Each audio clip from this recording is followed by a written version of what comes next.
చూడరండమ్మ వచ్చాడమ్మ కృష్ణుడు అనేది శ్రీకృష్ణుడి లీలలను ఆయన మహిమలను వర్ణించే ఒక అందమైన భక్తి గీతం. ఇది రేపల్ల వాసులను గోపికలను అలరించిన కృష్ణుడి బాల్యము మరియు అవతార విశేషాలను వివరిస్తుంది. శ్రీకృష్ణుడు రేపల్లను తన లీలలతో ఏలేవాడని, ఆయన నల్లని వర్ణం కలవాడని అర్థం. వేణువు ఊరుతూ అందరినీ మైమరిపించేవాడని, ఉట్టిలోని వెనను దొంగిలించి తినేవాడని అని అర్థం.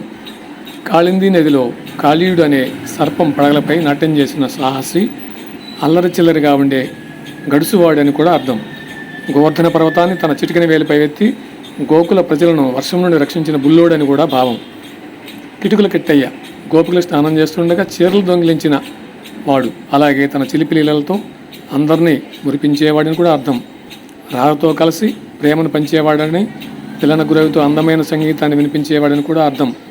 చిన్నతనంలో మట్టి తిన్నప్పుడు నోరు తెరచి తన తల్లి యశోదకు సమస్త విశ్వాన్ని చూపించిన పరమాత్మ అని కూడా అర్థం. మొత్తంగా చెప్పాలంటే ఈ పాటలో కృష్ణుడి అల్లరి, గోపికల ప్రేమ, దుష్ట శిక్షణ, శిష్ట రక్షణ వంటి అంశాలంటిని అత్యంత మనోహరంగా వర్ణించారు.